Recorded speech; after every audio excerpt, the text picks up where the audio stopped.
back to News Breakfast. Thanks for watching. Leading the news this morning, Labor pulls ahead of the government in the polls for the first time since Malcolm Turnbull became Prime Minister.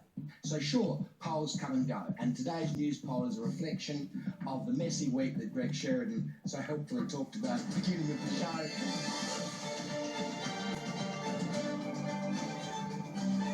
Convicted fraudsters, banned company directors and former tax officials among the hundreds of Australians caught concealing their wealth in a global document leak. Shame. Information that has come from the release of this information. Tax dodgers. Upon, as we Kill them all. the Australian Taxation Office. Anger on the streets of Iceland after its Prime Minister was among dozens of world leaders accused of hiding millions. The first asylum seekers dock in Turkey after being deported from Greece under a controversial European deal. Also ahead, a comedy tribute to Eurovision.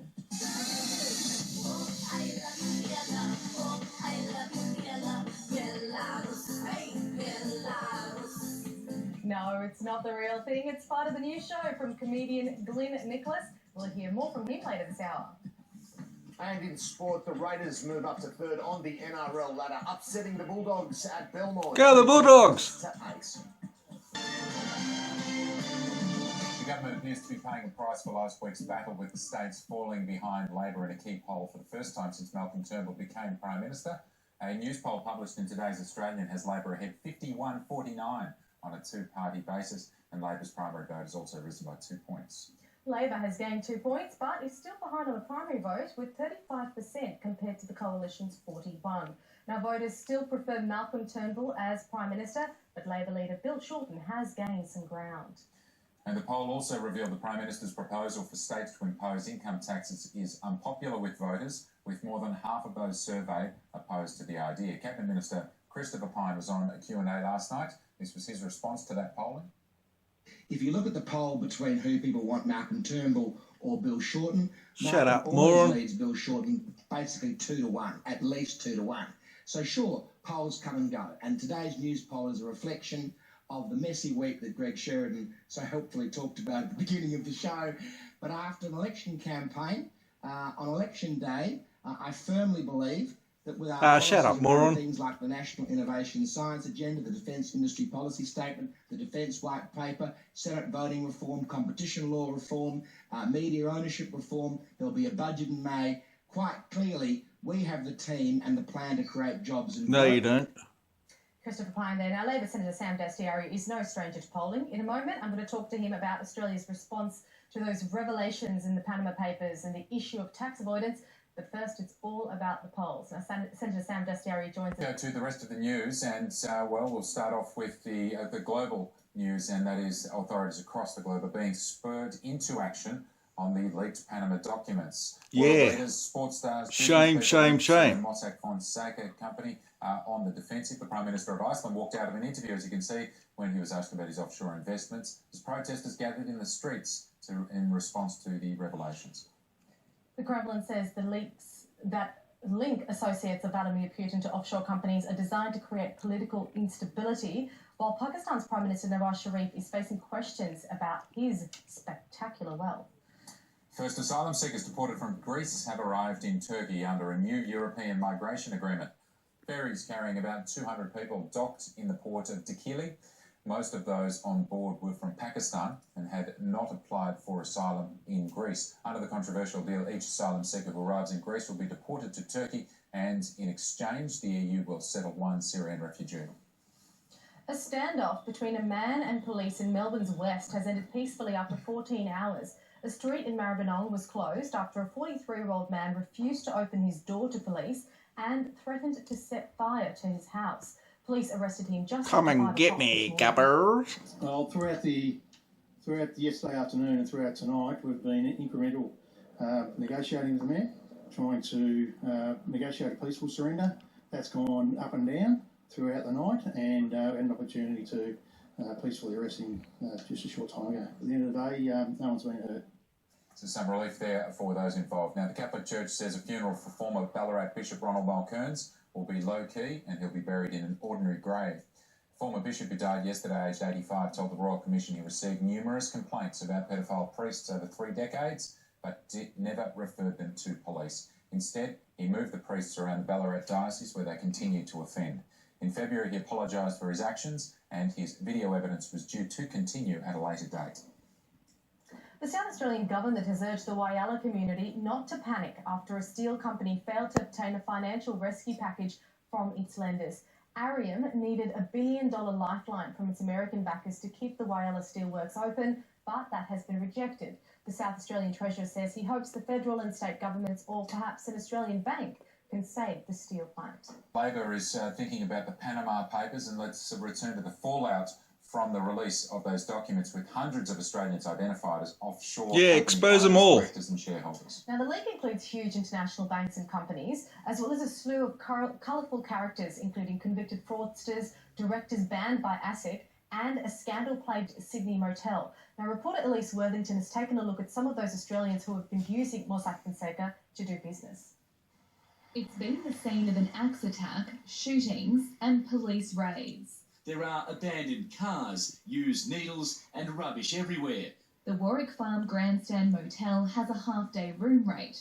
It's also one of hundreds of Australian businesses caught up in the world's largest leak of confidential tax data. Leaked emails show Panamanian law firm Mossack Fonseca allowed the Warwick Farm Grandstand Motel to set up an offshore company without the required background checks. Also in the leak, one of Australia's most infamous racing scandals. One of the biggest scandals to rock Australian racing hits the headlines in Brisbane. Fine Cotton painted and switched for another horse, netting millions of dollars for bookies. There was a national search for John Gillespie last year. The leak reveals the man behind the Fine Cotton scandal, serial fraudster John Patrick Gillespie, became the director of 2 offshore companies after being released from prison, International Millionaires Club and International Horse Owners Club, in the early 1990s. The tax office says it's International investigating Scammers Club. 800 Australians named in the largest data leak ever analysed by journalists. More than 418 Australian passports are saved in the leak, linked to hundreds of companies. Emails from see potential 'em all. Australian customers to Mossack Fonseca include an electrician from Perth asking how to reduce or zero my tax. Another email asks for complete privacy and secrecy. Maxwell John Reid was jailed over one of Australia's biggest tax frauds.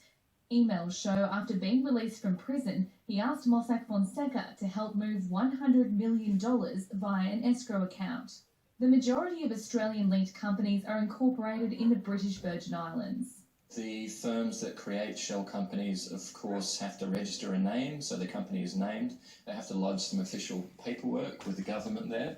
They have to pay a small fee, about $250 or $300, and they have to find out who really owns the company. But crucially, they don't have to make that last information, the real ownership, public. Before we go to sport, we're going to whip through the front pages of the major newspapers to show you the headlines this morning. And let's start with Turnbull surrenders lead. And that is the headline in The Australian. It covers the news poll showing Labor has taken a 51 to 49 point lead in the two-party terms. The Financial Review says Malcolm Turnbull will insist the states reform their tax systems before asking Canberra for more money, which could include replacing stamp duty with land taxes. Guardian Australia's got more on the Panama Papers and the debate between the government and opposition as to whether some Australians are paying their fair share in tax. The Sydney Morning Herald pictures former Defence Minister Kevin Andrews with the headline, "Tell him he's dreaming." Mr Andrews told his local newspaper he'd be prepared to challenge Prime Minister Malcolm Turnbull. Yeah, what a joke. Now says he was taken out of context. The Age writes the CSIRO will stop doing public good work for its own sake unless it's being driven by jobs and economic growth. The West Australian covers a call from victim of crime Kate Meyer for reform of the state's parole system, which allows the worst killers to seek parole every 3 years. Sick of waiting, the advertiser writes the state government has launched a legal action against the consortium building the new Royal Adelaide Hospital over further delays to its opening. Wild Mercury details a new Tasmanian government plan to fix the emergency department crisis at the Royal Hobart Hospital. In the Canberra Times, economic benefits of Canberra's new tram have been questioned by the Grattan Institute, something we talked about yesterday. Selfish shtick, headlines the Daily Telegraph. It reports that New South Wales Premier Mike Baird has taken his social media advisor with him on a week-long trip to Israel. The Herald Sun features a derelict property adjacent to Melbourne's major tourist ship arrival point, which locals have labelled an eyesore. Total invasion. The Northern Territory News reports cane toad numbers have spiralled by more than 1,000% in some areas, and bookmakers are offering odds on whether they'll make it to Uluru. Get out your golf clubs, people. I'm only joking. Courier Mail leads the Ticket to Ride, and pictures a digitally altered Premier and Attorney General sharing a motor truck there, promising no respite for outlaw bikie gang members, despite changing anti-association legislation. And the proposals within, we've discussed a bit this morning as well, but let's get to sport now, and it's over the next years against the Mad Bun too. These jam jars, I don't get those. Let's start off with some of your photos. Joe's sunrise over Adelaide, some pretty colours there, from warm and sunny today. Rain tonight into tomorrow morning. And let's take a look at another photo. One of our directors, Eliza, is proving she's pretty handy behind the camera. An eerie, misty morning in Merrijig, Victoria's high country. A great place for hiking at this time of the year. Although tomorrow, I'm not sure if you'd want to go for a hike with the big change that's coming through for the southeast. Enjoy the last of the warm weather, because we can see what is happening at the moment in that change that's coming through. It's already moved over the southern parts of Western Australia. Later on, we'll see rain developing around Eucla and the Goldfields, and that rain then shifting over towards the southern parts of South Australia. That cold front is making its way over towards South Australia as well, and then over towards Victoria and Tasmania tonight, bringing very cold weather into tomorrow. Let's take a look and see what's happening in Queensland. We've got those onshore winds. They are creating a few showers, mainly up in the far north, down to about Talia along the coast